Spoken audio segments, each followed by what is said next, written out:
هذا المكان إما روضة من رياض الجنة وإما حفرة من حفر النيران.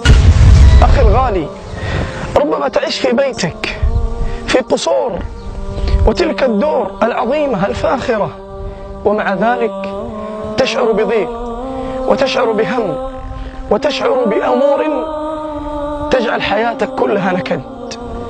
ولكن في هذا المكان يا الله، ما هذا المكان؟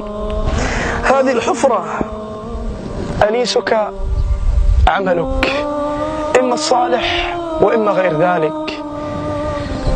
في هذا المكان الدود يأتيك فيأكل جسدك. ذلك الجسد ربما كان جميلا، ولكن هيهات هيهات، إما نعيم وإما جحيم. فاعمل لنفسك، اعمل لنفسك في هذا المكان الذي والله لن تستطيع عليه إلا إذا كنت صاحب خوف من الله وعمل صالح قدمته لهذه الحفرة. سبحان الله، ربما لا تستطيع أن تنام في أفخر الأماكن، فكيف بهذا المكان الذي أسأل الله لي ولك حسن الختام. تب إلى الله، تب إلى ارجع الله. ارجع، اندم قبل أن يأتي يوم لا ينفع فيه. هل تستطيع أن تعيش في بيت ضيق؟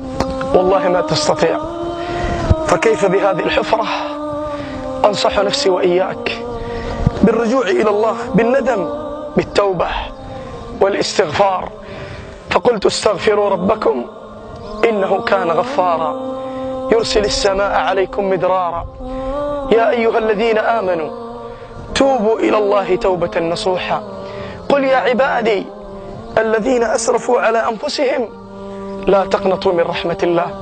أسأل الله أن يغفر لي ولكم إنه ولي ذلك والقادر عليه. وصل اللهم وسلم على نبينا محمد والحمد لله رب العالمين.